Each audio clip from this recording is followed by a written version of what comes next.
Sometimes, the smallest acts of kindness create the biggest changes in our lives. When everyone else sees worthless animals, one man sees souls that need care. Clyde Renner has spent 63 years watching his ranch slowly crumble under debt and drought in New Mexico. At a livestock auction, 2 beaten donkeys are brought out to jeers and laughter. Most see trouble, but when Clyde steps forward with his last dollars and whispers, "I'll give you a home," something begins to change, not just for the animals, but for a man who'd forgotten what it felt like to be needed. What starts as compassion becomes a journey that transforms Clyde, his companions, and their community. But can 3 broken souls heal each other? Before we jump back in, tell us where you're tuning in from. And if this story touches you, make sure you're subscribed, because tomorrow I've saved something extra special for you. The morning sun painted the Sangre de Cristo Mountains in shades of copper and gold. But Clyde Renner barely noticed anymore. He stood at his kitchen window, weathered hands wrapped around a chipped ceramic mug that had seen better decades, watching his cattle move slowly across what used to be prime grazing land. The grass grew sparse now, patchy and yellow where it grew at all. 3 years of drought had turned his family's legacy into something that looked more like a moonscape than the thriving ranch his grandfather had carved from this high desert country. Clyde was 63, though the sun and wind had etched lines into his face that made him look older. His hands told the story of a life spent working, thick calluses, permanent dirt under the nails and scars from barbed wire, tools, and the 1,000 small accidents that come with raising cattle in unforgiving country. His hair, once dark brown like his father's, had gone silver white, and he kept it short and practical under the worn Stetson that rarely left his head. The kitchen where he stood hadn't changed much since his wife Margaret passed 7 years ago. Her coffee cup still sat in the cabinet, her recipe card still filled the wooden box beside the stove, and her curtains still hung at the windows, faded now but somehow comforting. He'd thought about updating things, maybe getting one of those modern coffee makers instead of the old percolator. But change felt like betrayal. Some mornings, he could almost hear her humming while she cooked breakfast. Almost smell her perfume mixing with the bacon grease and coffee. Walking to the roll-out desk in the corner, Clyde pulled out a manila folder thick with papers, bills, mostly, and letters from the bank that grew more urgent each month. But underneath the modern correspondence lay something different, a hand-drawn map on yellowed paper, the edges soft with age and handling. His father's map. Robert Renner had drawn it in 1962 when he first bought this land, sketching every fence line, water source, and pasture with the careful precision of a man who understood that knowing your land meant survival. The map showed property lines that stretched over 800 acres, marked with his father's careful handwriting. North pasture, good for winter grazing. Spring here never runs dry, protected. Best soil for hay, Margaret's garden spot. That last notation had been added later, after Clyde brought his young wife home, and she'd insisted on a vegetable garden near the house. Clyde traced the fence lines with his finger, remembering when every inch of this property had been productive. His father had raised good cattle here, enough to send Clyde to college and still put money in the bank. The land had supported 3 generations of Renners, and Clyde had always assumed it would support the 4th and 5th. But life had other plans. The trouble started small, the way these things usually do. A few dry summers that stressed the grass. Cattle prices that didn't quite cover expenses. Equipment that needed repairs they couldn't afford to delay. Then Margaret got sick and the medical bills started piling up like autumn leaves. Even after she passed, the debt remained. Growing interest, like some malignant thing that fed on his grief and his dwindling hope. Now he was down to 43 head of cattle from the 120 he'd run in better years. The north pasture sat empty. He'd sold that section's cattle last spring to make the mortgage payment. The tractor was older than some of his neighbors' children, held together with wire and determination and prayer. Some mornings it started on the first try, and Clyde took those as good omens. Other mornings, he'd have to coax it to life with the patience of a man who understood that everything mechanical like everything else, needed a little kindness to keep going. He folded the map carefully and returned it to the folder. Outside, his border collie, Sam, was already waiting by the porch steps. Sam was getting old too. His black coat shot through with grey, but he still knew the routine. Morning chores, then breakfast, then the long day's work of keeping a dying ranch alive. The barn held memories in every corner. His grandfather's old saddles hung on pegs that Robert Renner had installed with his own hands. Tools that had served 3 generations lined the walls, some still useful, others kept more for sentiment than function. Margaret's horse, a gentle mare named Stella, had lived out her last years in the 3rd stall. Clyde had buried her under the cottonwood tree beside the creek, next to the graves of the other animals that had been part of the family. Feeding time was a simple ritual now. The cattle knew his truck, knew the sound of hay bales being dragged from the bed. They'd gather at the fence, patient in the way that cattle are, waiting for him to cut the wire and spread the hay. He talked to them as he worked, commenting on the weather, on how the grass was looking, on whether it might rain. They listened with the polite attention of creatures who understand that humans need to fill silence with words. "Morning, ladies," he said to the small herd. "I know it's not much, but it's what we've got." The hay was expensive now, trucked in from Colorado, where they'd had better luck with rain. Every bale represented money he didn't have, but cattle had to eat. That was the fundamental equation of ranching. Sometimes you fed the animals before you fed yourself. Back at the house, Clyde made eggs and bacon, the same breakfast he'd eaten for 40 years. He ate at the kitchen table, looking out at his land and thinking about the auction advertisement he'd seen in the local paper. The Hendersons were selling out, moving to town, where Bill could work at the feed store and Linda could be closer to her sister. It was a story being repeated all across rural New Mexico. Small ranches closing, families leaving land that had been home for generations, young people heading to the cities where jobs paid better and life was easier. The auction was set for Saturday. Clyde hadn't planned to go. He had no money for equipment and no need for more cattle. But something about the advertisement had caught his attention. Complete dispersal, it read. Everything must go. There was something final about those words. Something that spoke to endings and the way things pass from one hand to another.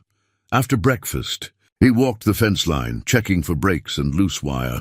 This was work that never ended on a ranch. Cattle were escape artists, always looking for the weak spot that would let them into greener pastures. The wire was old, much of it put up by his father's hands, but it still held. Like everything else on the place, it endured because it had to.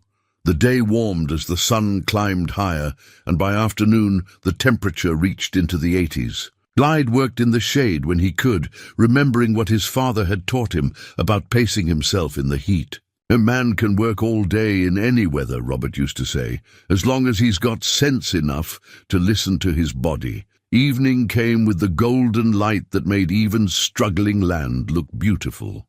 Clyde sat on the porch, Sam at his feet, watching the cattle settle for the night.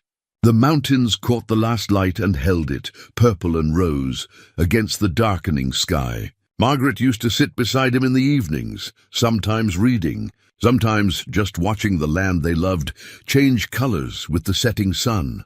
The silence was complete out here, broken only by the occasional lowing of cattle or the sound of wind through the sparse grass. No traffic, no sirens, no human noise except what he made himself. It was the kind of quiet that city people found unsettling, but to Clyde it was as necessary as breathing. He'd tried living in town briefly after Margaret died, renting a small apartment near the hospital where she'd spent her last months. The noise had nearly driven him mad.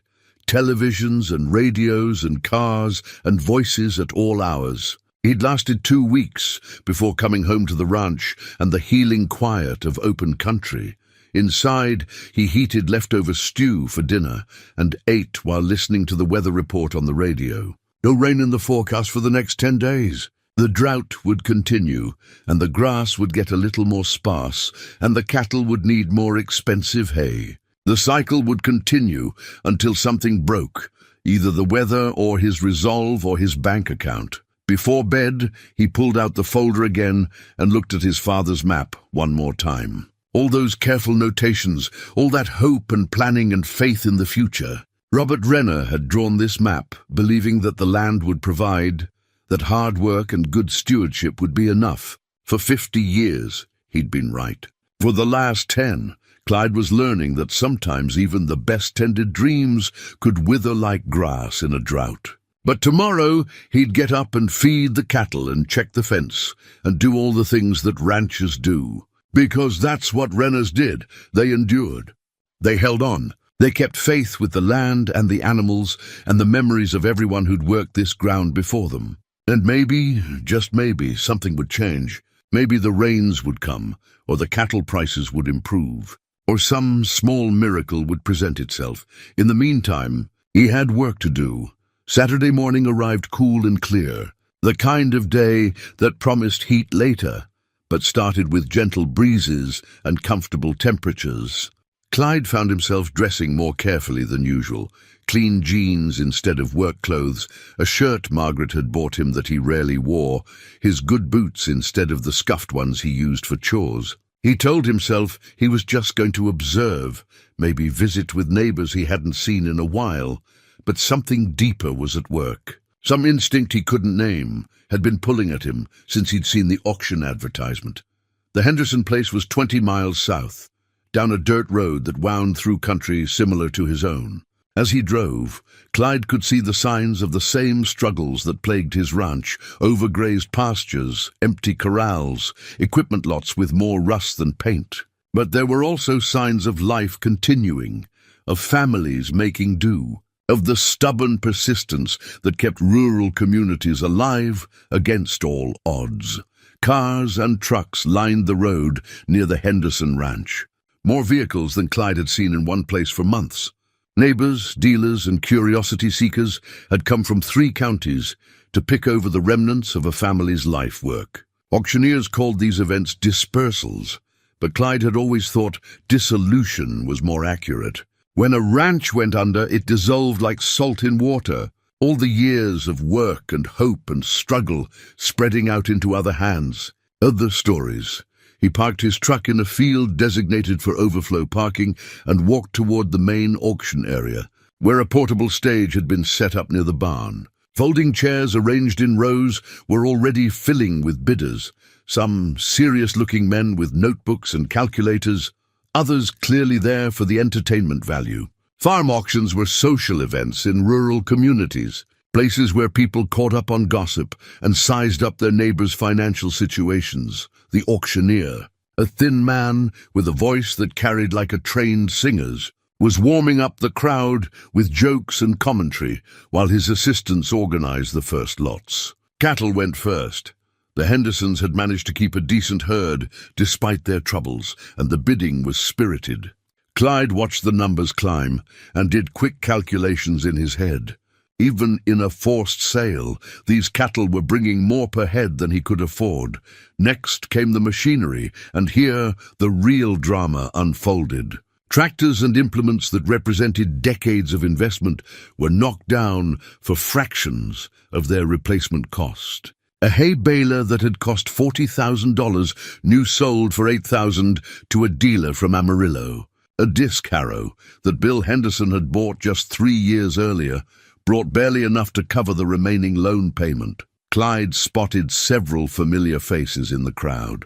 Jim Morrison from the next valley over, bidding on a hay rake. The Petersons, an elderly couple who seemed to be there more for the social aspect than any serious buying. Young Danny Castillo, recently returned from the military and trying to start his own operation, taking notes and watching everything with the intensity of someone who couldn't afford to make mistakes. The bidding moved efficiently through livestock and machinery, and Clyde was beginning to think about leaving when the auctioneer's voice took on a different tone. "All right, folks, we've got a couple of items here that I'll be honest with you about. 2 donkeys, both in need of some care. Now, I know most of you are here for cattle and equipment, but maybe somebody's got a use for these fellas." 2 men led a pair of donkeys into the small corral beside the auction stage, and the mood in the crowd shifted immediately. Laughter rippled through the seats. Not kind laughter, but the harsh sound people make when they encounter something they consider ridiculous. The donkeys were in terrible shape, thin to the point of showing ribs, their coats dull and patchy, their heads hanging low with exhaustion or resignation. Now these here belonged to some folks who couldn't properly care for them, the auctioneer continued, his professional cheerfulness unable to disguise the distaste in his voice. The county animal control seized them about 3 weeks ago, and they're looking for someone to take them off their hands. I'll start the bidding at $50 for the pair. The laughter grew louder. Someone called out, "Are you paying us $50 to haul them away?" Another voice added, "Those things ain't worth the cost of the bullet to put them down." Clyde felt something tighten in his chest. The smaller of the two donkeys, a female with a grey coat that might have been beautiful when she was healthy, lifted her head at the sound of human voices. Her eyes held an expression he recognized, the patient endurance of a creature that had learned not to expect kindness, but hadn't yet stopped hoping for it. "Come on now," the auctioneer pressed. "Somebody's got to have a use for these animals. $25 for the pair. That's $12.50 each, folks." More laughter, more cruel comments. The larger donkey, darker brown with white markings around his muzzle, stood protectively close to his companion. They leaned into each other, drawing comfort from proximity in a hostile world. Something about that gesture, the simple, wordless support one broken creature offered another, hit Clyde harder than the sight of their physical condition. $20 then. Surely someone can go $20. The crowd was losing interest, conversations starting up as people discussed more serious lots coming later. The donkeys would likely go unsold, returned to whatever temporary shelter was housing them, their fate uncertain. Clyde found himself standing without conscious decision, his hand reaching for the numbered paddle he'd been given when he registered. "I'll give you 25, he called out, his voice carrying clearly in the relative quiet. Heads turned toward him, some neighbors nodding recognition, others looking puzzled. The auctioneer seemed genuinely surprised, but recovered quickly. "Thank you, sir. I've got $25. Do I hear 30? The crowd had gone quiet, watching this unexpected development. Clyde looked at the donkeys again, saw the way they stood together, saw the defeat in their posture and the lingering spark of life in their eyes. $25. That was a week's worth of groceries or gas for his truck, or any number of necessities he could barely afford. "Going once at $25, the auctioneer announced. Someone in the back of the crowd called out, "Better check if your insurance covers stupidity, Clyde." More laughter, but Clyde barely heard it. He was thinking about his father's map, about the notations in careful handwriting, about the faith that had built this ranch, and the love that had sustained it. He was thinking about Margaret's garden and the way she'd always found room for one more flower, one more vegetable, one more growing thing that needed tending. Going twice. The female donkey looked directly at him, and for a moment their eyes met across the dusty corral. In that gaze, he saw something he hadn't expected, intelligence, dignity, and a question that might have been hope. "Sold for $25 to bidder number 47. The crowd applauded politely and immediately began discussing the next lot, but Clyde barely noticed. He was walking toward the corral, his legs carrying him forward, while his mind tried to catch up with what he'd just done. $25 for two animals he had no use for, no facility to properly house, and no money to feed. But as he approached the fence and the donkeys lifted their heads to watch him, he felt something he hadn't experienced in months. The satisfaction of having done something right. The transaction was simple. He paid cash and arranged to borrow a neighbor's trailer to transport the donkeys. Jim Morrison offered to help load them, and together they coaxed the animals up the ramp with patience and gentle pressure. The donkeys went willingly enough, as if they understood that any change might be an improvement. "You sure about this, Clyde?" Jim asked as they secured the trailer gate. Clyde looked at his new charges through the trailer slats. They stood close together, the larger one's head protectively over the smaller one's neck. "No," he said honestly, "but I guess we'll figure it out together." The drive home was slow and careful, Clyde checking his mirrors constantly to make sure his passengers were handling the journey. When he pulled into his own driveway, the donkeys were still standing, still leaning into each other for support. He parked near the barn and sat for a moment, engine off, listening to the quiet sounds the animals made, not the distressed braying he might have expected, but soft, nickering noises that sounded almost conversational. As he opened the trailer, both donkeys looked at him with what seemed like cautious curiosity. The female stepped out first, her hooves careful on the unfamiliar ground. The male followed, and together they looked around at their new surroundings, the barn, the corrals, the endless view of high desert country stretching toward the mountains. "Well," Clyde said, his voice gentle in the evening air, "I guess this is home now." The donkeys stood quietly beside the trailer, waiting for food, for direction, for some indication of what would happen next. Clyde realized he didn't have ready answers to any of those questions. He had two animals he knew nothing about, resources stretched to the breaking point, and a growing certainty that he'd just made either the best decision or the worst mistake of his life. But as the sun set behind the mountains and the first stars appeared in the darkening sky, the three of them stood together in the quiet of the ranch. And Clyde felt something he'd almost forgotten, the weight of being needed, the responsibility of caring for something beyond himself. It was terrifying and comforting in equal measure, like all the most important moments in life. The next morning brought the reality of his decision into sharp focus. Clyde woke before dawn, as he had every day for 40 years, but instead of his usual routine, he found himself walking to the corral where he'd penned the donkeys for the night. They were awake, standing close together near the fence, watching his approach with alert ears and cautious eyes. In the growing light, their condition looked even worse than it had at the auction. The female's ribs showed clearly through her dull grey coat, and both animals had patches where the hair had been rubbed away, leaving raw spots that looked painful. Their hooves were overgrown and cracked, and when Clyde offered them hay, they ate with the desperate urgency of creatures who'd learned not to count on regular meals.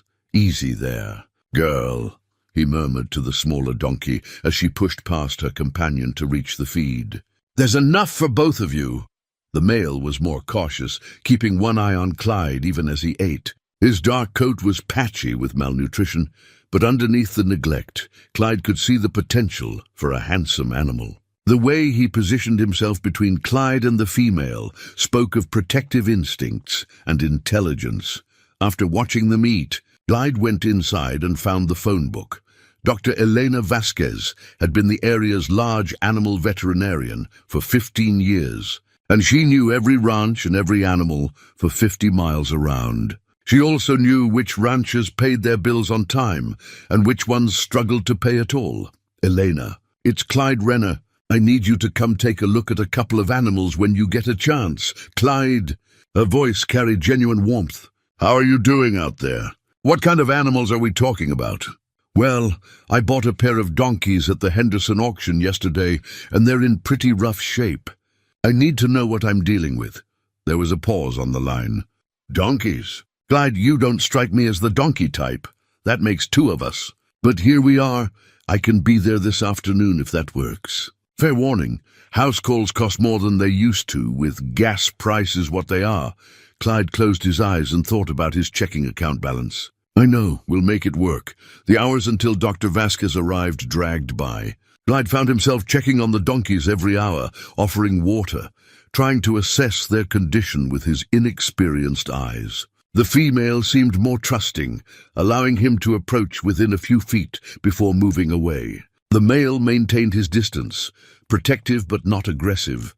By noon, Clyde had decided on names. The female, with her grey coat and surprisingly delicate features, reminded him of his great-aunt Belle, a woman who'd maintained her dignity through difficult times. The male, solid and protective despite his poor condition, would be Buck, strong, dependable, the kind of name for an animal you could count on.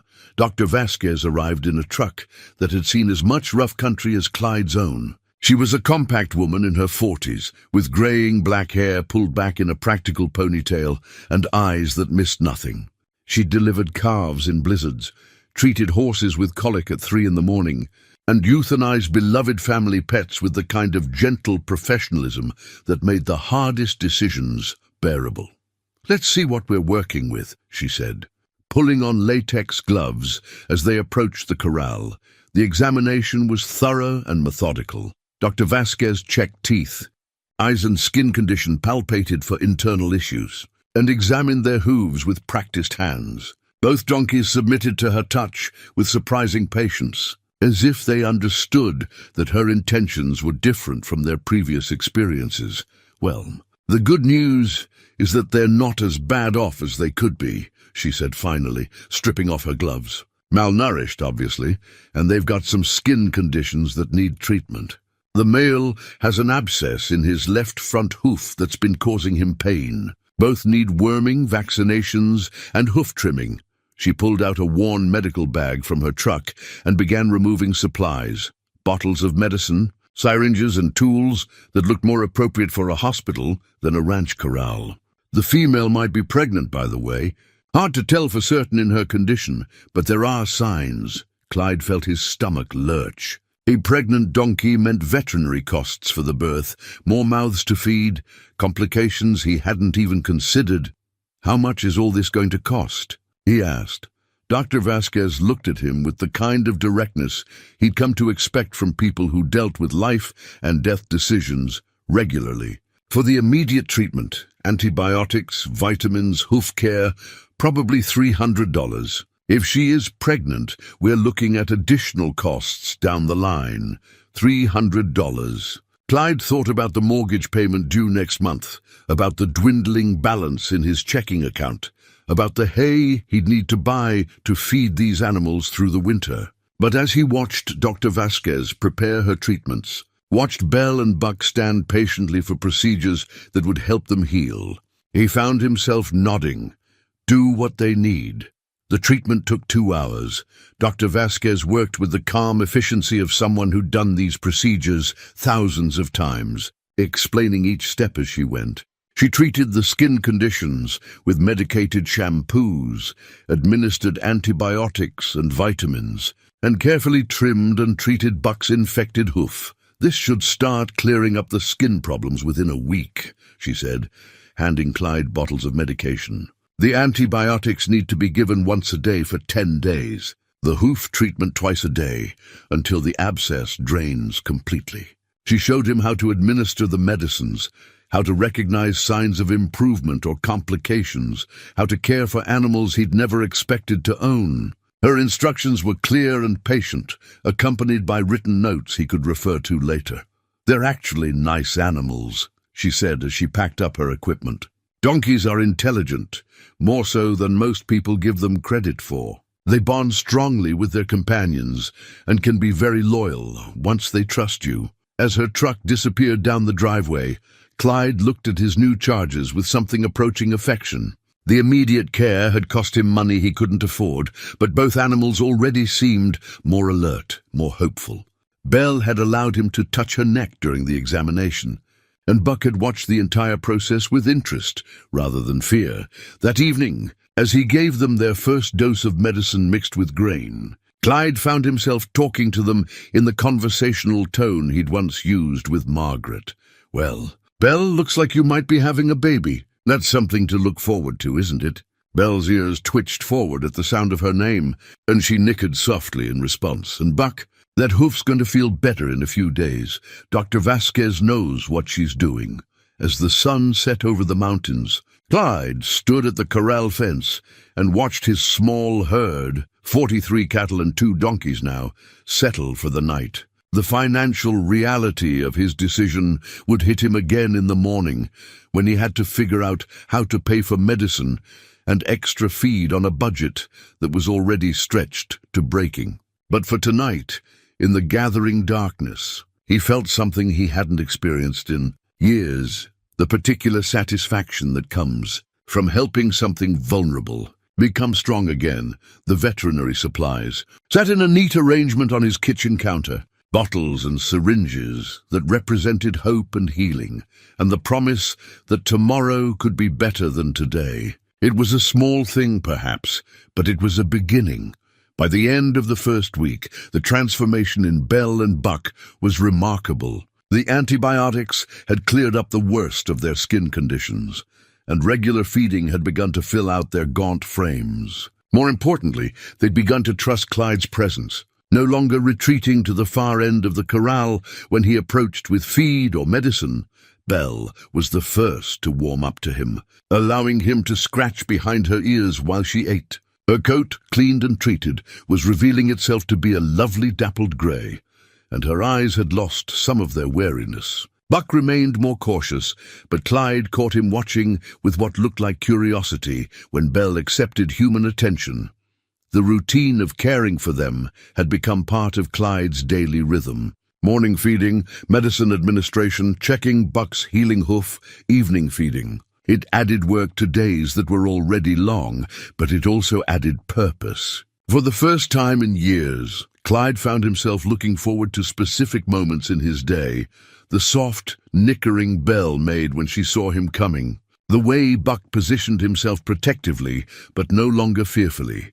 Word of his purchase had spread through the community with the speed that news travels in rural areas. Jim Morrison stopped by on Thursday, ostensibly to check on a section of shared fence line, but clearly curious about the donkeys. "They're looking better," he admitted, leaning against the corral fence. "You always were good with animals, even back in high school." "I don't know anything about donkeys," Clyde replied honestly. "I'm learning as I go. That's all any of us can do." Jim watched Belle approach the fence, drawn by their voices. "Still can't figure out why you bought them, though." Clyde had been asking himself the same question. The rational explanations, they'd been cheap, he'd felt sorry for them, it was an impulse decision, all felt inadequate. "They needed someone," he said finally. "And I guess I needed something to need me." Jim nodded slowly. "Margaret always said you had too soft a heart for your own good." The comment stayed with Clyde after Jim left. Margaret had said that, usually when he'd brought home some stray animal or helped a neighbor who couldn't pay him back. She'd said it with affection, the way you point out a lovable flaw in someone you care about. But she'd also been right. His soft heart had led to a lot of decisions that made more emotional than financial sense. On Friday morning, Clyde made a discovery that stopped him cold. Attached to his front fence post, with what looked like a safety pin, was a piece of paper. Not expensive art paper, but the rough newsprint kind they gave children in school. Someone had drawn a picture in crayon. Two animals that were clearly meant to be donkeys, standing in front of a simple house. Above them, in careful block letters, was written, "Thank you for saving them." Clyde looked up and down the road, but saw no one. The drawing had to have been placed recently. Yesterday's wind would have blown loose paper away. Someone had made a special trip to his fence. Someone who knew about Belle and Buck and cared enough to create this small token of appreciation. He studied the drawing carefully. The artist was young, judging by the style and the careful way the letters had been formed. The donkeys were rendered with the kind of loving attention to detail that children bring to subjects that matter to them. Belle's grey coat carefully coloured in, Buck's protective posture captured despite the simple line work. Back in the house, Clyde found himself smoothing the drawing carefully and placing it on his refrigerator, held in place with a magnet advertising a feed store that had closed 5 years ago. It was the first decoration he'd added to his home since Margaret died, and seeing it there brought an unexpected warmth to the kitchen. That afternoon brought visitors of a different kind. A white sedan pulled into his driveway, and Clyde recognized the county extension agent, Mrs. Patterson, getting out of the driver's seat. She was the efficient woman in her 50s who knew every agricultural operation in the county and most of their problems. Afternoon. "Clyde, I heard you'd acquired some equines." "Donkeys," he corrected. "2 of them. Mind if I take a look? There's been some concern about proper care." And I like to check on animal welfare when situations change hands. The inspection was professional and thorough, but Clyde could tell Mrs. Patterson was surprised by what she found. Belle and Buck looked healthy, their coats glossy, their eyes bright. The corral was clean, water fresh, and hay abundant. They looked good, she admitted. Much better than their condition at impound. You've been giving them proper veterinary care. Dr. Vasquez was out earlier this week. They're on antibiotics and vitamin supplements. Mrs. Patterson made notes on her clipboard. Any particular plans for them? Breeding, work animals, companions? Clyde realized he'd never thought beyond the immediate need to help them recover. Companions, I guess. They seem happy enough together. Donkeys are social animals, Mrs. Patterson said. They do better in pairs or small groups than alone, and they're intelligent, more so than horses in some ways. They can live 25 or 30 years with proper care. 25 years. Clyde did quick math and realized that commitment could carry him well into his 80s. It was a sobering thought, but not an unwelcome one. At 63, the idea of having something to care for, some reason to get up every morning for the next quarter century, had unexpected appeal after Mrs. Patterson left. Clyde spent the evening watching Belle and Buck graze in the small pasture he'd opened for them.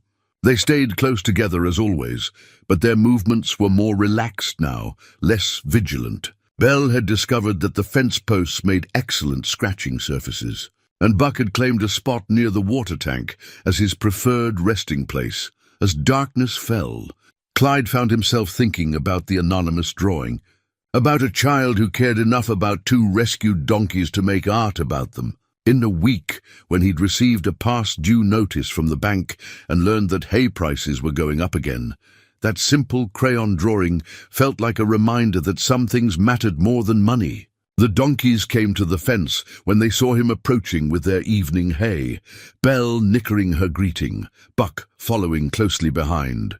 They no longer flinched when he reached through the rails to scratch their necks, and Belle had begun to actively seek out his touch. "You know what?" he said to them as they ate. "I think we're going to be just fine together." Belle looked up from her hay, ears forward, as if she'd been waiting for exactly that reassurance. Buck continued eating, but his ears swiveled toward Clyde's voice, listening to the tone, if not the words. Standing in his own pasture, watching two rescued animals enjoy their simple meal, Clyde felt something he'd almost forgotten: contentment. Not the desperate happiness of someone trying to convince himself everything was fine, but the quiet satisfaction that comes from doing right by something that depends on you. It was a small feeling, perhaps, but it was real. And it was his. The stars were beginning to appear in the clear desert sky. And somewhere down the road, a child was probably sleeping, dreaming of the donkeys they'd drawn with such care. Tomorrow would bring new challenges, new financial worries, new decisions about how to manage a ranch that was barely surviving. But tonight, in this moment, all was well. 2 weeks after bringing Belle and Buck home, Clyde was cleaning out the storage closet in the spare bedroom when his hand closed around a familiar book. Margaret's garden journal, a cloth-bound notebook she'd kept for nearly 30 years, filled with her careful handwriting, documenting every success and failure of her beloved vegetable and flower gardens. He hadn't looked at it since the year after she died, when the sight of her handwriting had been too painful to bear. Now sitting on the edge of the bed, in the room that had once been her sewing space, he opened it with fingers that trembled slightly. The first entry was dated March 15th, 1983, just 2 years after they were married. Started tomato seeds today on the kitchen windowsill. Clyde thinks I'm crazy to start so early, but I have a good feeling about this season. The Farmer's Almanac says it'll be a good year for growing things. She'd been right about that year. Clyde remembered the abundance of that first garden, how proud Margaret had been of her tomatoes, how she'd canned enough salsa and sauce to last them through 2 winters. He turned pages slowly, reading her observations about soil conditions, weather patterns, which varieties of beans produced best in their high desert climate, but mixed in with the agricultural notes were glimpses of their life together. "Clyde built me a new trellis for the peas today," He pretended to grumble about it, but I caught him measuring twice to make sure it was perfect. Or, found Clyde talking to the tomato plants this morning. He swears it helps them grow, and who am I to argue with results? The journal became a window into their shared years. Each entry, a small snapshot of a life built together. Margaret had noted the first frost dates, the last safe planting times, the peculiarities of their particular piece of land. But she'd also recorded birthday dinners prepared with vegetables from her own garden. The year they'd managed to grow pumpkins big enough for jack-o'-lanterns. The season when a family of rabbits had eaten half her lettuce crop, and she'd decided they needed it more than she did. Clyde's been quieter than usual lately, read one entry from 1995. I think he's worried about the drought, though he won't say so directly. Made his favorite zucchini bread today. Sometimes the best conversations happen over comfort food. Clyde remembered that drought, and he remembered the zucchini bread. Margaret had been right. He had been worried, and the simple act of her noticing, of responding with something made by her own hands from her own garden, had meant more than any conversation could have. As afternoon faded toward evening, he found himself walking out to where Belle and Buck were grazing in their small pasture, the journal tucked under his arm. They looked up at his approach, Belle abandoning her patch of grass to come to the fence, Buck following more slowly but with less reluctance than he'd shown even a week ago. You know what, Belle? Clyde said, scratching behind her ears. I think you might like to hear about Margaret's garden. He settled himself on the wooden crate he'd been using as a makeshift seat, and opened the journal to a random page. July 20th, 1987, he read aloud. The corn is coming along beautifully this year. Clyde helped me put up the scarecrow yesterday, though between you and me, I think it looks more likely to scare the neighbors than any self-respecting crow. Belle's ears pricked forward at the sound of his voice, and she moved closer to the fence. Buck, curious about his companion's interest, approached as well. There was something soothing about reading Margaret's words aloud, about sharing her gentle observations with creatures who listened without judgment. The beans are producing so well I can barely keep up with the picking. Note to self, next year plant fewer bean plants or invite more neighbors to help with the harvest. Also, Clyde's been sneaking green beans straight from the plants when he thinks I'm not watching. I pretend not to notice because he gets such pleasure from thinking he's getting away with something. A laugh escaped Clyde at that memory. He had thought he was being sneaky, plucking the tender young beans directly from the vine while Margaret worked elsewhere in the garden. Discovering that she'd known all along, that she'd allowed him his small deception because it made him happy, was so perfectly Margaret that it brought tears to his eyes. The donkeys seemed to enjoy the sound of his voice, Belle actually resting her chin on the fence rail while he read. Buck maintained a respectful distance, but kept his attention focused on the human who'd begun sharing stories of seasons long past. Over the following days, the evening reading sessions became routine. Clyde would finish his ranch work, have his simple dinner, and then join Belle and Buck for what he'd begun thinking of as story time. Margaret's journal provided endless material, observations about weather patterns, notes about which crops grew well together, philosophical musings about the satisfaction of growing your own food.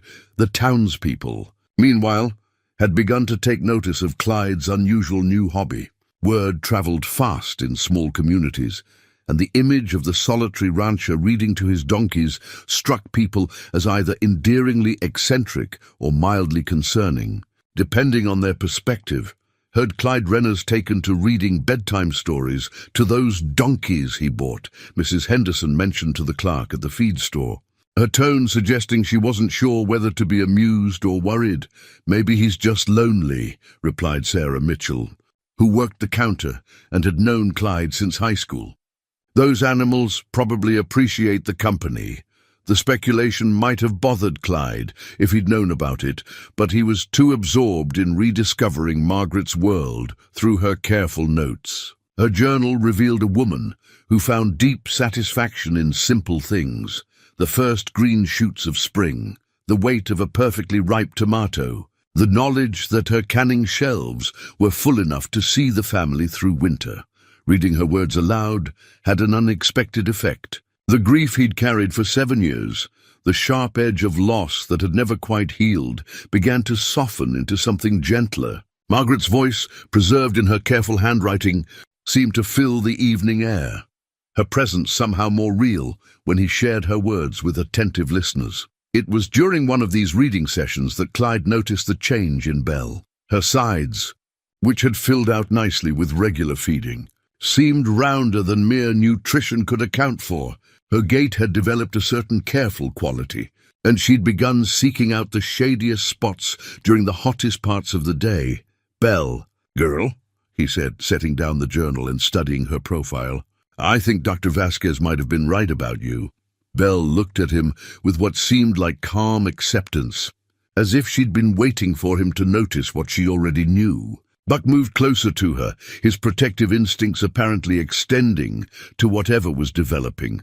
The possibility of a foal, or more accurately, a donkey colt, brought new complications to consider.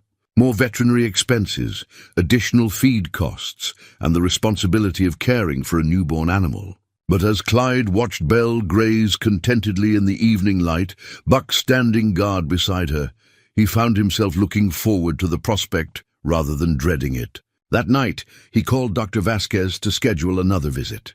"I think Belle might be further along than we initially thought," he explained. "I'll be out tomorrow afternoon," she promised. "Pregnancy in donkeys lasts about a year, so if she's showing now, we'll want to make sure she's getting proper nutrition." After hanging up, Clyde returned to the journal, reading by lamplight about Margaret's notes on caring for pregnant animals. "Life has a way of surprising us," she'd written after their best milk cow delivered twin calves against all expectations. "Just when we think we have everything figured out, something new comes along to remind us that hope and possibility are always present, even in the most ordinary days." Outside, Belle and Buck had settled for the night, still close together, still watching over each other. Soon there might be 3 of them, a small family unit that had found refuge on a struggling ranch. It was more responsibility than Clyde had planned for, more expense than he could easily afford. But as he closed Margaret's journal and prepared for bed, he found himself grateful for the unexpected complications that had brought purpose back to his quiet days. Dr. Vasquez arrived the next afternoon with a portable ultrasound machine, a piece of equipment that looked impossibly sophisticated for a rural veterinary practice. Belle submitted to the examination with patient dignity, seeming to understand that the strange procedure was meant to help rather than harm. "Well, you're going to be a grandfather of sorts," Dr. Vasquez announced, pointing to the grainy image on the small screen. "She's about 6 months along, which means you can expect a foal sometime in early spring." Clyde studied the ultrasound image, trying to make sense of the abstract shapes that somehow represented new life. "Everything looked normal, as far as I can tell. Belle's in good health now, thanks to your care. We'll want to adjust her nutrition as she gets closer to term, but donkeys are generally easy birthers, much less complicated than horses." As Dr. Vasquez packed up her equipment, she seemed to be considering something. "You know, Clyde, you might be interested in something I heard about recently. There's a therapeutic ranch about 40 miles north of here. They use animals to help children with various challenges. Donkeys are particularly good for that kind of work. Therapeutic ranch, animal-assisted therapy. Children with autism, developmental delays, emotional trauma, they work with animals as part of their treatment. Donkeys are calm, patient, and they seem to have an instinct for reading people's emotions." The idea sounded intriguing but impractical. "I don't know anything about therapy or working with children." "You might know more than you think. I've seen you with animals your whole life, Clyde. You have the temperament for it." After she left, Clyde found himself thinking about her suggestion. Working with children, helping people heal, it sounded like something Margaret would have been interested in. The kind of purpose she'd always encouraged him to seek beyond just keeping the ranch running. 3 days later, an unexpected visitor provided more information about Dr. Vasquez's suggestion. A compact woman in her early 40s knocked on his door. Introducing herself as Maria Santos from the county's Social Services Department, Mr. Renner. I hope you don't mind the unannounced visit. Dr. Vasquez mentioned you might be interested in learning about therapeutic programs in the area. Maria had warm brown eyes and the kind of calm presence that suggested she dealt with difficult situations regularly and well. She accepted Clyde's offer of coffee and settled into Margaret's chair at the kitchen table as if she belonged there. I run a small therapeutic ranch called Healing Hearts, she explained, pulling a handmade brochure from her purse. We work with children who need extra support, kids with autism, anxiety disorders, some who've experienced trauma. Animals are incredibly effective therapists. The brochure was clearly assembled with more heart than budget. Printed on regular paper and folded by hand, it featured photographs of children interacting with horses, goats, and other animals. The kids in the pictures were smiling, engaged, their faces showing the kind of joy that comes from genuine connection. Dr. Vasquez told me about your donkeys, Maria continued. She thinks they might be perfect for our program. Donkeys are naturally gentle and intuitive. They seem to understand when someone needs comfort. Clyde studied the brochure while Maria talked. One photograph showed a young boy, maybe 8 years old, with his arms around a donkey's neck. The child's face was pressed against the animal's coat, and both boy and donkey looked completely peaceful. What would it involve? He asked. We'd start small. Maybe bring a few children here once a week. Let them interact with Belle and Buck in a controlled environment. I'd provide all the professional oversight. I'm a licensed therapist with specialized training in animal-assisted intervention. The prospect was both appealing and terrifying. Clyde hadn't worked with children since his brief stint as a substitute teacher decades ago, and that had been different. Classroom management, not therapy. But something about Maria's calm competence and the genuine joy in those brochure photographs made the idea seem possible. I'd need to think about it, he said finally. Of course. There's no pressure. But if you're interested, you could visit our current facility, see how the program works. After Maria left, Clyde found himself studying the brochure repeatedly. The mission statement, printed in simple font, read, Healing Hearts Ranch provides animal-assisted therapy to children and families dealing with emotional, physical, and developmental challenges. We believe that the healing power of human-animal bonds can create positive change in young lives. That evening, during his regular reading session with Belle and Buck, Clyde found his thoughts drifting from Margaret's garden notes to the possibility Maria had presented. Belle, her pregnancy now obvious in her changed profile, seemed particularly calm and attentive. Buck, as always, positioned himself protectively nearby, but his posture had relaxed considerably since those first fearful days. What do you think? Clyde asked them. You two up for helping some kids who need a friend? Belle's ears pricked forward at the question, and she moved closer to the fence. Buck followed, and for a moment all three of them stood in companionable silence, watching the sun set over the mountains. The following week, Clyde found himself driving north on a winding road toward Healing Hearts Ranch.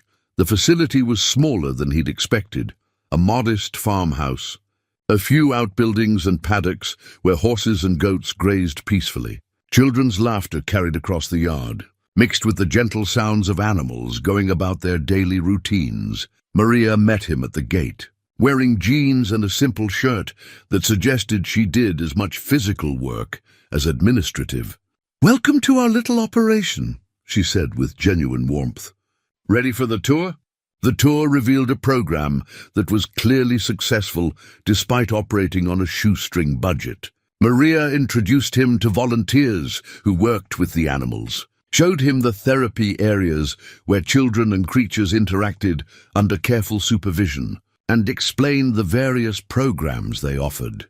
We serve about 30 children regularly, she explained, as they watched a teenage girl brush a patient horse. Some come because they're dealing with anxiety or depression. Others have autism or developmental delays. A few are working through trauma. The animals don't judge, they just accept and offer comfort. In one paddock, Clyde watched a young boy, who couldn't have been more than 6 years old, leading a miniature horse around a small course. The child moved slowly, carefully, but with obvious pride in his accomplishment. A volunteer walked beside them, offering gentle encouragement. "That's Tommy," Maria said quietly. "He hasn't spoken since his father died 2 years ago, but he communicates beautifully with the animals." The scene was both heartbreaking and hopeful. Here was a child dealing with profound loss, finding a way to connect and heal through the simple act of caring for another living creature. "Your donkeys would fit perfectly here," Maria continued. "Donkeys are particularly good with children who have experienced trauma. They're protective but not overwhelming, calm but responsive." As they drove back toward the main building, Maria handed him another copy of the brochure, this one signed with a personal note. "Clyde, thank you for considering this opportunity. I believe Belle and Buck have found exactly the right person to help them fulfill their purpose." On the drive home, Clyde found himself thinking about purpose, his own, and that of his unexpected companions. For months, he'd been focused on simple survival, on keeping the ranch running and the bills paid. But Maria's program suggested something more, the possibility that his small act of compassion at the auction might ripple outward into something larger, something that could help children heal and grow. Belle and Buck were waiting at the fence when he arrived home, as if they'd been watching for his return. As he approached with their evening hay, Clyde made a decision that surprised him with its certainty. "Well, guys," he said, scratching Belle's neck while Buck looked on approvingly, "I think we're about to start a new adventure." The conversation that changed everything happened on a Tuesday evening in late November. Maria had stopped by to discuss the logistics of bringing children to the ranch, and they were sitting at Clyde's kitchen table, sharing coffee and planning schedules, when her eye caught something on his refrigerator. Beside the child's crayon drawing of Belle and Buck was an older photograph, yellowed and curled at the edges, held in place by the same feed store magnet. It showed a younger Clyde, perhaps in his early 30s, surrounded by a group of children who were clearly special needs. His arm was around a boy with Down syndrome, and several other children clustered close to him, their faces bright with affection and trust. "Is that you?" Maria asked, studying the photograph more closely. Clyde glanced over, and his expression shifted subtly. Not exactly uncomfortable, but careful. "Long time ago," he said quietly. "You worked with special needs children." There was a long pause before Clyde answered. "For about 8 years. I was a special education teacher at the elementary school in Roswell." Maria set down her coffee cup, her professional instincts fully engaged. "Clyde, why didn't you mention this before? This changes everything. You have exactly the background we need." "Had," he corrected. "That was a long time ago, Maria. Different life." But Maria was studying the photograph with new understanding. The way the children gathered around him, the natural ease in his posture, the genuine joy in his younger face, these weren't the characteristics of someone who'd merely done a job. This was someone who'd found his calling. "What happened?" she asked gently. "Why did you leave teaching?" Clyde was quiet for a long time, staring out the window toward where Belle and Buck were settling for the night. When he finally spoke, his voice carried the weight of old grief carefully contained. "There was a boy named David," he said. "Severe autism, nonverbal but brilliant in his own way. He'd been in my classroom for 3 years, and we'd made incredible progress together. His parents trusted me completely. I was probably the only person outside his family who really understood how to communicate with him." Maria waited, recognizing the cadence of someone working through painful memories. David loved field trips. The sensory input usually overwhelmed other kids like him, but he thrived on new experiences. So when the district organized a trip to the Science Museum in Albuquerque, I advocated for him to go, even though the other teachers thought it was too risky. Clyde's hands tightened around his coffee mug. "The bus broke down on the way back. Nothing dramatic, just engine trouble on a busy highway. But David got agitated by the noise, the confusion, the change in routine. He slipped past the bus driver while I was helping another student, and he ran into traffic. The silence that followed was heavy with understanding. Maria had worked with enough families touched by tragedy to recognize the particular weight that comes with perceived responsibility for the unthinkable. "It wasn't your fault," she said softly. His parents didn't see it that way. Neither did the school district. Neither did I, for a long time. Clyde looked directly at her for the first time since beginning the story. "I resigned at the end of that school year. Came back to the ranch and never worked with children again." How long ago was this? 28 years last spring. Maria absorbed this information, understanding now why Clyde had seemed both naturally gifted with Belle and Buck, and reluctant to commit to working with children again. The photograph on his refrigerator wasn't just a memento, it was evidence of a calling he'd abandoned after one devastating day. "You know that what happened to David wasn't your fault, don't you?" She said. "Accidents happen, Clyde. Terrible, heartbreaking accidents that no amount of care or preparation can prevent. I know that in my head. Took me about 15 years to know it in my heart. But knowing it and trusting myself with other people's children again, those are different things." They sat in contemplative silence for several minutes, the weight of shared understanding settling between them. Outside, a coyote called from the hills, and Belle answered with a soft bray that somehow seemed to acknowledge the conversation taking place. "Can I ask you something?" Maria said finally. "Why did you keep the photograph?" Clyde looked toward the refrigerator, his expression softening slightly. "Margaret put it there years ago. She said I shouldn't hide from the good I'd done just because of one terrible day. After she died, I couldn't bear to take it down. It felt like losing another piece of her. She was right, you know, about not hiding from the good." Before Clyde could respond, a sound from outside caught their attention. Belle calling out in distress, followed by Buck's agitated braying. Both humans were on their feet immediately, grabbing flashlights and rushing toward the corral. Belle was lying on her side in the dirt, clearly in labor. Buck paced nervously nearby, his protective instincts engaged, but his ability to help limited. In the beam of Clyde's flashlight, they could see that the birth was already well underway. "Should I call Dr. Vasquez?" Maria asked. "No time," Clyde replied, his voice steady and calm. "This is happening now." What followed was 2 hours of careful attendance as Belle worked to bring her foal into the world. Clyde moved with quiet competence, offering comfort and assistance when needed, staying back when Belle's instincts were sufficient. Maria watched in amazement as he seemed to intuitively understand what the laboring donkey needed. A gentle touch here, encouraging words there, simple presence throughout. When the foal finally emerged, a perfect miniature of his mother, complete with her dappled grey coat, Belle immediately began the ancient ritual of cleaning and bonding. The baby, no larger than a medium-sized dog, struggled to his feet within minutes, already seeking his first meal. "He's beautiful," Maria whispered, not wanting to disturb the new family's first moments together. Buck had calmed considerably once the foal was safely delivered, and now he stood guard over both mother and baby with obvious pride. The little family group, illuminated by a flashlight in the New Mexico night, presented a picture of such complete contentment that both humans found themselves smiling despite their exhaustion. "Look at that," Clyde said softly. Buck's already claimed him as his own. It was true. The older male donkey had positioned himself protectively over the foal, gently nuzzling the baby and offering comfort to Belle. The bond between all three animals was immediate and profound. As they walked back to the house to call Dr. Vasquez for a post-birth check, Maria found herself thinking about the evening's revelations. The photograph on the refrigerator, the tragic story of David, and now this new life.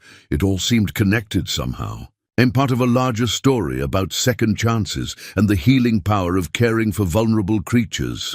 "Clyde," she said as they reached the porch, "I want you to think about something. That little foal is going to grow up knowing nothing but kindness and protection.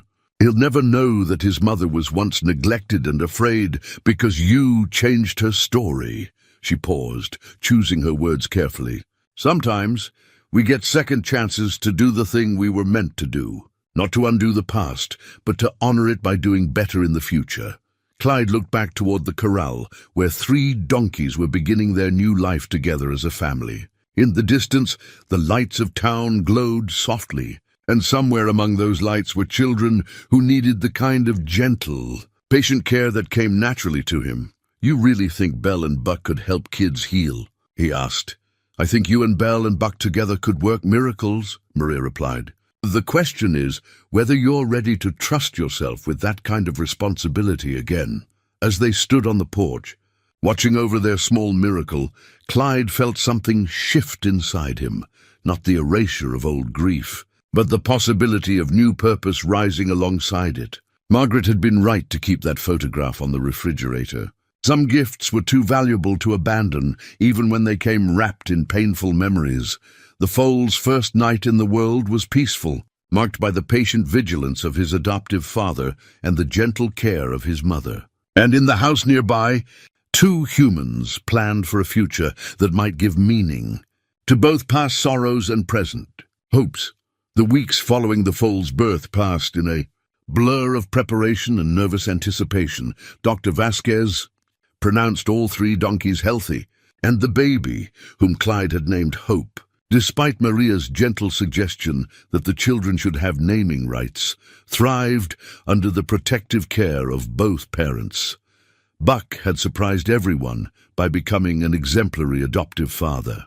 He stayed close to Belle and the foal, alert to any potential danger, and seemed to understand that his role now extended beyond mere companionship to active protection. The sight of the 3 donkeys together, Belle grazing peacefully while Buck watched over the nursing foal, had become Clyde's favorite part of each day. Maria visited twice a week now, ostensibly to check on the animal's progress, but really to help Clyde prepare emotionally for working with children again. She brought training materials, articles about animal-assisted therapy, and most importantly, patience with his questions and doubts. "What if I freeze up?" he asked during one of their sessions. They were sitting in the barn, watching the donkeys while discussing therapy protocols. "What if seeing those kids brings back everything about David? Then we'll deal with it," Maria replied calmly. "Clyde, you're not the same person who lost David. You've lived 28 years since then, learned things, grown in ways you probably don't even recognize. And the children we'll be working with aren't David. They're individuals with their own needs and their own stories." She pulled out a folder thick with documentation. "I've been doing this work for 12 years. I've seen volunteers freeze up, break down, discover they weren't cut out for it, and recover beautifully to become our best therapists. The key is honest communication and gradual exposure. The gradual exposure began with Maria, bringing photographs and case studies of the children who might benefit from working with the donkeys. There was Tommy, the non-verbal boy Clyde had seen at Healing Hearts, who had shown remarkable progress with the miniature horse. Sarah, a 10-year-old with severe anxiety, who found peace in grooming and caring for gentle animals. Marcus, a teenager with autism who had difficulty with social interactions, but displayed natural empathy with creatures who couldn't judge or misunderstand him. "Each child is different," Maria explained, spreading the files across Clyde's kitchen table. "Some will want to touch and interact immediately. Others might sit quietly and just observe for weeks before they're ready for contact. Your job isn't to push or guide or teach in any traditional sense. Your job is to create a safe space where healing can happen naturally."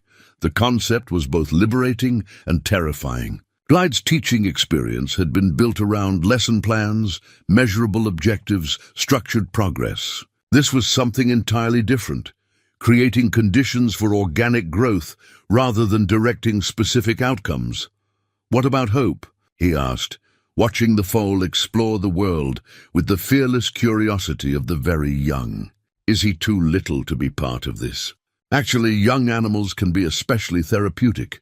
Children often see themselves reflected in babies, vulnerable but growing stronger, dependent but learning independence. Hope's presence might be exactly what some of our kids need to see. As February melted into March, the practical preparations began in earnest. Clyde reinforced fence lines, built a small shelter where children could sit comfortably while interacting with the donkeys, and created pathways that would be safe for kids with mobility challenges. Maria helped him understand the legal requirements, insurance, background checks, safety protocols that had to be followed to the letter. The background check process brought unexpected anxiety.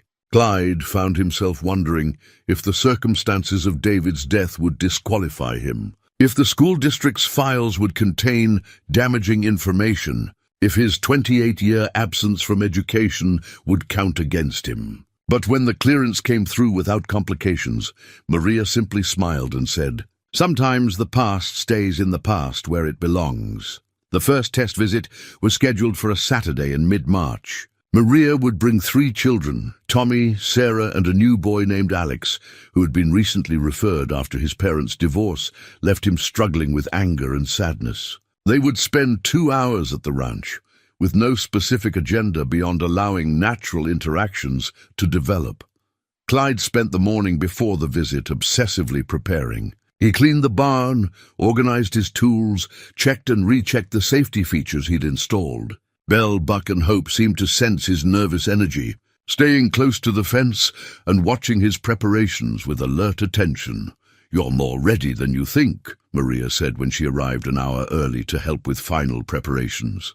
She watched him adjust the gate latch for the 3rd time and smiled. "The children aren't coming here to judge your facilities or evaluate your teaching skills. They're coming to meet 3 donkeys who have learned to trust again after difficult beginnings." Just like them, when the small van pulled into his driveway, Clyde felt his heart rate accelerate in a way that reminded him of his first day in the classroom 3 decades ago. Through the windows, he could see 3 young faces peering out with mixtures of curiosity and apprehension. Tommy was the first to emerge, a slight 8-year-old with dark hair and serious eyes. He moved slowly, taking in the ranch surroundings with careful attention to detail. Sarah followed, a pretty girl whose hands fluttered nervously at her sides, her gaze darting between the adults and the animals. Alex came last, a stocky 12-year-old whose defensive posture and crossed arms announced his skepticism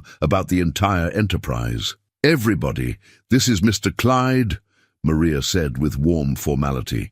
"He's the one who takes care of Belle, Buck, and Hope." The children nodded politely but said nothing. Clyde found himself searching for the right words, the perfect opening that would put them at ease and establish connection. But before he could speak, Belle solved the problem by approaching the fence and offering her soft greeting nicker. Tommy's face transformed immediately. Without speaking, he walked directly to the fence and extended his hand, palm flat, the way someone had obviously taught him to greet unfamiliar animals. Belle sniffed his hand, then gently nuzzled his palm, and Tommy's whole body relaxed in a way that spoke of recognition, one cautious soul meeting another. "She likes you," Clyde said quietly, moving to stand beside the boy. Tommy looked up at him and smiled, the first genuine expression Clyde had seen from him. Then he turned back to Belle and began what could only be described as a conversation. Soft sounds that weren't quite words, gentle touches, and a quality of attention that was completely focused and peaceful. Sarah hung back initially, but when Hope wandered over to investigate the newcomers, her reserve crumbled. "Oh," she breathed, "he's so little." The foal, now 6 weeks old and boldly curious about everything, approached the fence where Sarah stood and looked up at her with dark, intelligent eyes. When she tentatively reached out to touch his soft nose, Hope leaned into the contact with the trust that comes naturally to creatures who have known only kindness. Alex remained stubbornly unimpressed, arms crossed, maintaining careful distance from both animals and humans. But Clyde noticed that his eyes followed Buck's movements, and when the older donkey positioned himself protectively between the children and the rest of the pasture, something in Alex's expression shifted slightly. "Buck's the dad," Clyde explained, addressing the comment to the group, but watching Alex particularly. "Not the biological father, but he's taken responsibility for protecting Belle and Hope. Sometimes that's more important than biology." Alex's arms uncrossed slightly at this observation, and when Buck approached the fence near where he stood, The boy didn't back away. The 2 hours passed more quickly than anyone expected. No dramatic breakthroughs occurred, no miraculous healings, but something subtler and perhaps more important happened. 3 children, who had come carrying various forms of emotional pain, found themselves, for a brief time, simply present in the moment with creatures who asked nothing of them beyond acceptance. Tommy spent the entire visit with Belle, their silent communication growing more elaborate as time passed. Sarah gradually gained confidence with Hope, eventually laughing out loud when the foal tried to nibble her shoelaces. Alex never actively engaged with Buck, but he stopped maintaining his defensive posture and began asking practical questions about donkey care and behavior. As the children prepared to leave, Maria handed Clyde a simple wooden sign she'd had made: "Welcome to Belle Vista Therapy Ranch, a place for healing hearts." The lettering was professional but warm, and a small image of donkeys was painted in the corner. "This is official now," she said as they mounted the sign near the gate. "You're not just Clyde Renner with 3 donkeys anymore. You're part of something bigger."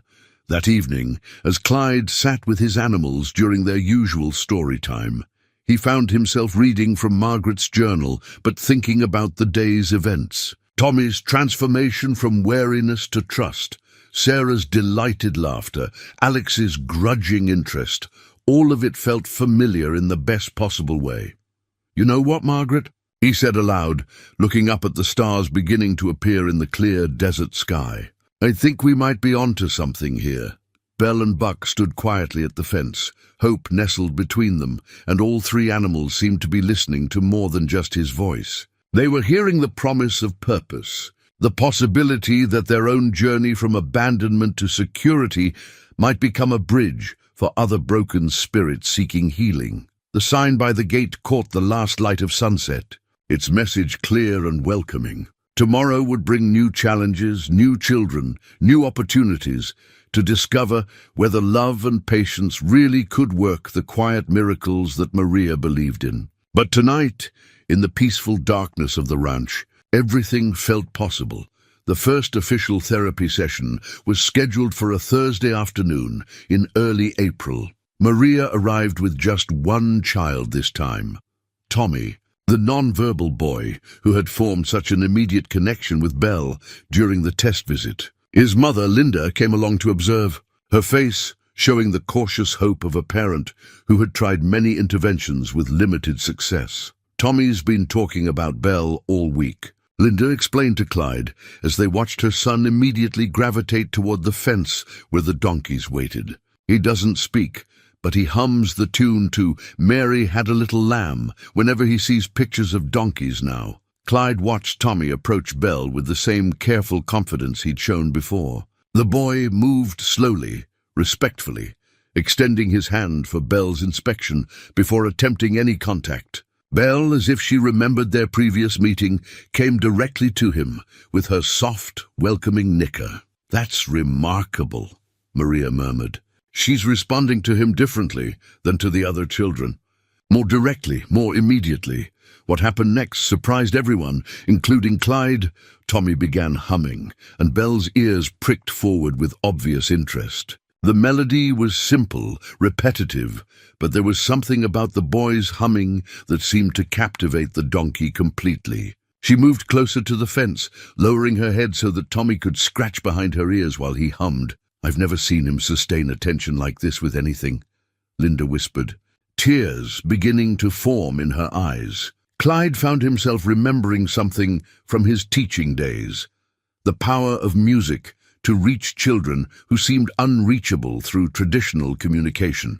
On impulse, he walked to his truck and retrieved something from the glove compartment, an old harmonica he'd carried for years but rarely played. The harmonica was a simple instrument, worn smooth by handling, with small dents that gave it character. Clyde's father had given it to him when he was 12, and he'd played it occasionally throughout his life. Campfire songs, simple melodies that helped him think or unwind after difficult days. "Tommy," he said quietly, approaching the boy and the donkey, "would you like to try making music together?" Tommy looked at the harmonica with immediate interest. When Clyde played a few notes of "Mary Had a Little Lamb," The boy's face lit up with recognition and delight. Belle's reaction was even more pronounced. She lifted her head and actually seemed to move in rhythm with the simple melody. What followed was unlike anything Clyde had experienced in his teaching career. Tommy took the harmonica and, after a few experimental breaths, began playing the same tune. His technique was inexpert but heartfelt, and Belle responded by moving even closer, resting her chin on the fence rail near the boy's shoulder. Buck, drawn by the unusual sounds, approached with Hope close behind. Soon, all 3 donkeys were gathered near Tommy, their attention focused not just on the music, but on the boy creating it. Hopi, with the fearlessness of youth, stretched his small neck through the fence rails to investigate the harmonica more closely. "This is extraordinary," Maria said softly. "I've never seen animals respond to music therapy quite like this." Tommy played the simple tune repeatedly, each repetition becoming more confident and clear. Between songs, he hummed to the donkeys, and they responded with soft, nickering sounds that seemed almost conversational. Belle particularly seemed to understand that this boy was special, requiring a different kind of attention and patience than other children. After about 30 minutes, something magical happened. Tommy, still humming, reached into his pocket and pulled out a small piece of paper, a drawing he'd made of Belle. It was remarkably detailed for a child's artwork, capturing not just Belle's physical appearance, but something essential about her gentle nature. He held the drawing up for Belle to see, and she actually leaned forward to sniff the paper, as if she understood that this was meant for her. Then Tommy looked directly at Clyde, something his mother later said was rare for him, and smiled. "That's beautiful, Tommy," Clyde said, accepting the drawing. "Belle looks very happy in your picture." Tommy nodded emphatically and returned to his harmonica, playing "Mary Had a Little Lamb" one more time. This repetition was the clearest yet, and when he finished, all 3 donkeys seemed to nod their approval, as if applauding his performance. As the session ended, Linda approached Clyde with tears streaming down her face. "I don't know what you did," she said, "but Tommy hummed all the way home last week, and he's been drawing pictures of Belle every day since. His teacher says he's been more engaged at school, more willing to participate in group activities." "It wasn't me," Clyde replied, watching Tommy reluctantly say goodbye to Belle. "It was her." Animals have a way of seeing straight to what matters most in a person. As Tommy's family drove away, the boy's face pressed to the car window, waving goodbye to the donkeys. Maria turned to Clyde with something approaching awe in her expression. "Do you realize what just happened? You didn't just facilitate a therapy session, you created a language." Music became the bridge between a non-verbal child and his healing companions. Clyde looked down at the harmonica in his hands, then at the drawing Tommy had made of Belle. Such simple tools, an old instrument, a child's artwork. 3 rescued donkeys, but together they'd created something that felt miraculous. "You know what the best part is?" he said to Maria. "I remember now why I became a teacher in the first place. It was never about lesson plans or curriculum standards. It was about moments like this, when everything clicks and you can see a child's world expand just a little bit." Belle, Buck, and Hope had returned to their grazing, but Belle kept looking toward the gate where Tommy had stood. She seemed to understand that something important had happened, that this was just the beginning of a new kind of purpose for all of them. By early summer, Belle Vista Therapy Ranch was serving 8 children regularly, and the transformation in all involved was undeniable. Tommy had progressed from humming to attempting simple words, his first being Belle, spoken so clearly that his mother cried with joy. Sarah had overcome much of her anxiety and now helped Clyde with basic donkey care, her confidence growing with each successful task. Alex, the angry boy from the divorce, had become Hope's primary caregiver during visits, channeling his protective instincts into something positive. The collection of thank you cards and drawings on Clyde's refrigerator had grown to cover most of the surface. Hand-drawn pictures of donkeys, crayon portraits of Clyde with various children, and carefully lettered notes of appreciation from parents created a colorful tapestry of gratitude. "Dear Mr. Clyde," read one card from a girl named Emma who struggled with selective mutism. Thank you for letting me brush Belle's mane. She's very pretty and very nice. My mom says I talk more now because Belle taught me that quiet is okay, but words are good too. Another, from Marcus, the teenager with autism, was more elaborate. The donkeys understand schedules and routines like I do. Buck always stands in the same place at feeding time. Belle always checks on Hope 3 times before she eats. They have patterns that make sense. Being with them makes the world feel less chaotic. Word of the program's success had spread through the community in ways that surprised Clyde. Dr. Vasquez mentioned it to other ranchers. Maria shared stories at professional conferences. Parents talked to other parents, and teachers began referring students who might benefit from animal-assisted therapy. The first official recognition came from the county commissioners, who visited on a Tuesday afternoon to see the program in action. Commissioner Martinez, a grandfather himself, watched Tommy play harmonica for the donkeys and shook his head in amazement. "I've seen a lot of programs come and go," he told Clyde afterward, "but I've never seen anything that works quite like this." The county would like to provide a small grant to help with feed costs and equipment. The grant wasn't large, but it represented something more important than money: community acknowledgement that Belle Vista Therapy Ranch was providing a valuable service. Clyde, who had spent years feeling invisible and isolated, suddenly found himself at the center of something that mattered to people. The local newspaper ran a feature story with photographs of children working with the donkeys. The headline read, "Rescued Animals Rescue Hearts," and the article detailed the program's growth from Clyde's impulsive auction purchase to a therapeutic resource that was changing young lives. "I never intended for any of this," Clyde told the reporter. "But sometimes the best things happen when you're not planning them." Hope's integration into the therapy program marked another milestone. At 4 months old, the young donkey had grown confident and curious, unafraid of children and eager for attention. His first formal session was with a 6-year-old girl named Lily, who'd been traumatized by a car accident that killed her grandfather. Lily had been silent and withdrawn since the accident, unable to process her grief or reconnect with the world around her. But when Hope approached her with his characteristic boldness, something shifted. The foal, perhaps sensing her vulnerability, became gentler than usual, allowing her to sit beside him while he rested in the shade. "He's little like me," Lily whispered to Clyde, her first words in weeks. "But he's not scared." "Hope's learned that the world can be safe," Clyde replied carefully. "His Mama Belle and his Papa Buck have shown him that there are people who will protect him and love him." Lily considered this, her small hand resting on Hope's neck. "Maybe I can learn that too." That evening, after Lily's session, Clyde found himself standing at the fence where this all began, where he'd first brought Belle and Buck on that uncertain night 8 months ago. The transformation was remarkable.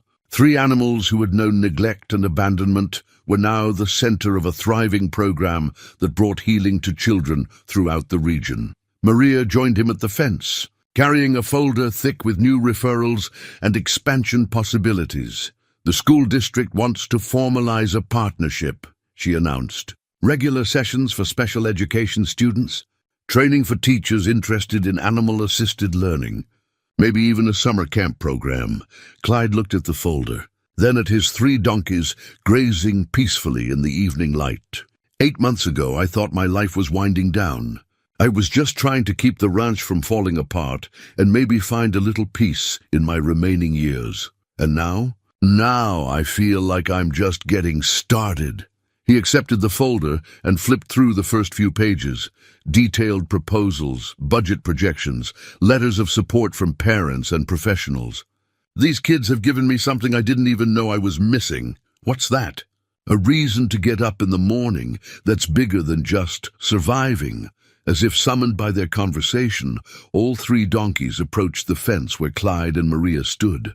Belle came first, as always, seeking her evening head scratch. Buck followed, his protective presence now as natural as breathing. Hope brought up the rear, bouncing with the irrepressible energy of youth. "You know what I think?" Maria said, watching the animals interact with their human friends. I think you're exactly where you're supposed to be, doing exactly what you were meant to do.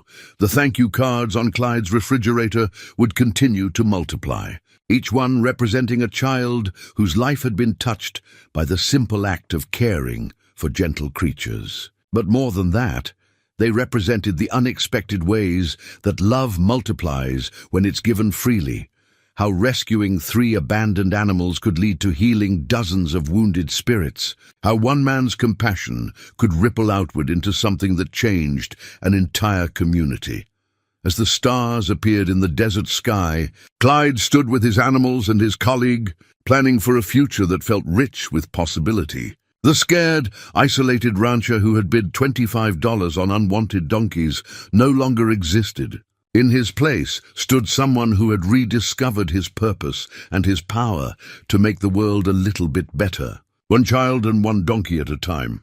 6 months later, on a crisp October morning, Clyde stood beside the new sign that marked the entrance to his property. The original "Welcome to Bella Vista Therapy Ranch" had been replaced with something more substantial, a carved wooden sign mounted on stone pillars, with professional lettering and a detailed image of 3 donkeys painted by a local artist. Below the main text, smaller words read, "A place where healing hearts find hope." The transformation of the ranch was remarkable. What had once been a struggling cattle operation clinging to survival was now a thriving therapeutic center that served 42 children from 3 counties. The old barn had been renovated with meeting spaces and equipment storage. New fencing created safe interaction areas designed specifically for children with various mobility and sensory needs. A small building housed Maria's office and a resource library for parents and volunteers. But the most dramatic change wasn't in the facilities. It was in the man who had created them. Clyde Renner, who had spent years watching his world shrink to the boundaries of survival, now found himself at the center of an expanding community of children, parents, volunteers, and professionals who had become like family. The morning routine had evolved considerably from those early days. Belle, now a confident mother and senior therapy animal, had learned to recognize the sounds of arriving vehicles and would position herself near the gate to greet incoming children. Buck remained the protective patriarch, his calm presence offering security to anxious kids and nervous parents alike. Hope, nearly 7 months old and full of personality, had become the star of the program, his boundless energy and fearless affection working magic with children who had forgotten how to trust. Dr. Vasquez arrived for her monthly wellness check just as Clyde finished the morning feeding. She'd become more than a veterinarian. She was part of the extended Bella Vista family, often bringing her own grandchildren to volunteer and witness the therapeutic magic that happened here. "Look at this place," she said, surveying the activity as children began arriving for Saturday morning sessions. "When you called me about those 2 half-dead donkeys, I never imagined it would lead to this." Neither had Clyde.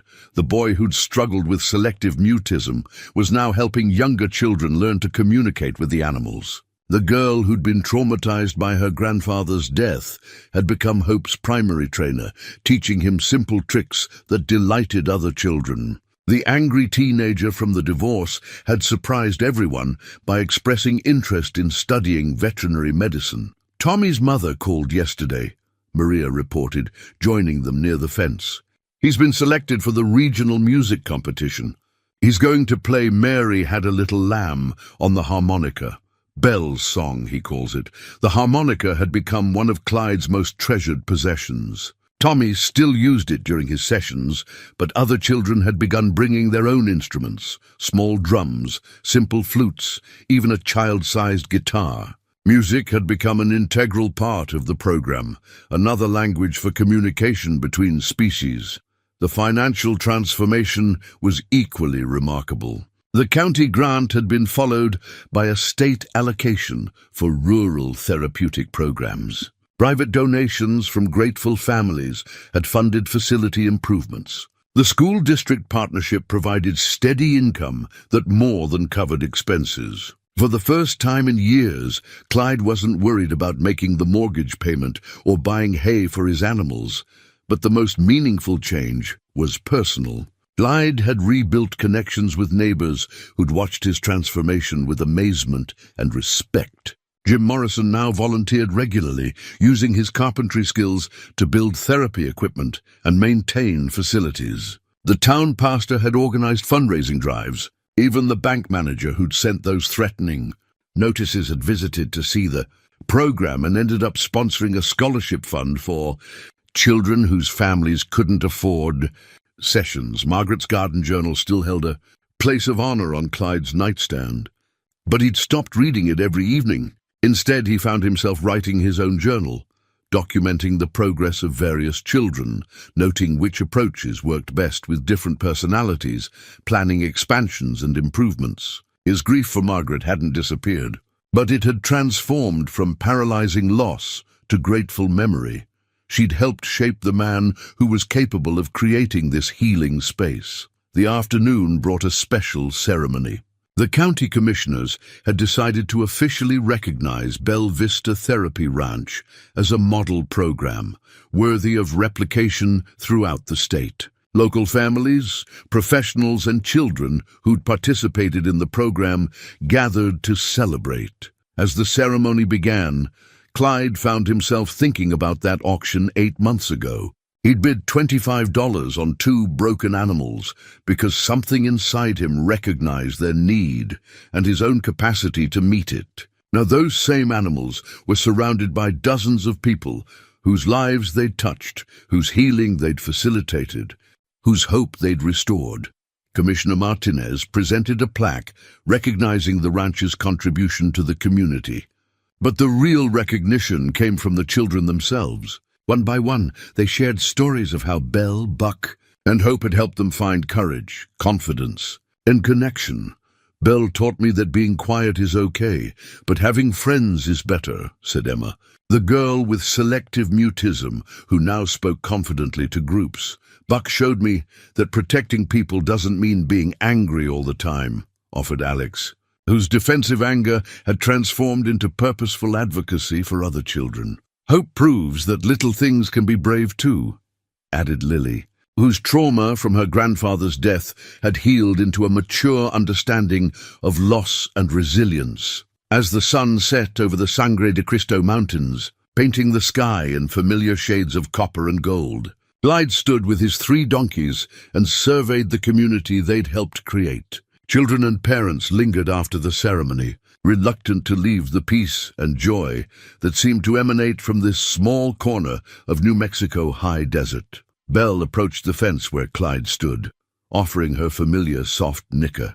Buck joined her, Hope bouncing between them with typical enthusiasm. The photograph that had started everything, the crayon drawing from that first anonymous child, was now framed in Clyde's living room, surrounded by dozens of similar tributes from grateful families. "Well, guys," Clyde said to his animals, scratching behind Belle's ears the way she loved, "I guess we found our purpose after all."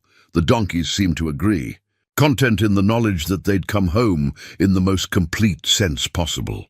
Not just to a place where they were safe and cared for, but to a place where their presence created safety and care for others. They'd journeyed from abandonment to belonging, from being unwanted to being essential, from surviving to thriving.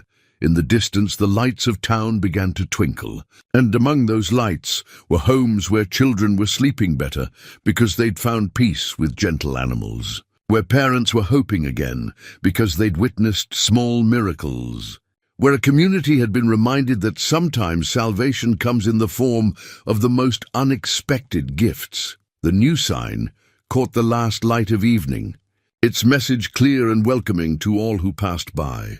Belle Vista Therapy Ranch, a place where healing hearts find hope. But Clyde knew the real sign was less visible and more powerful. The transformation of 3 broken souls into healers. The proof that love given freely multiplies beyond imagination. The demonstration that second chances can become first beginnings. As the stars appeared in the clear desert sky, Clyde Renner walked toward his house, followed by 3 donkeys who had taught him that sometimes the most important decision you can make is to say, simply and completely, I'll give you a home.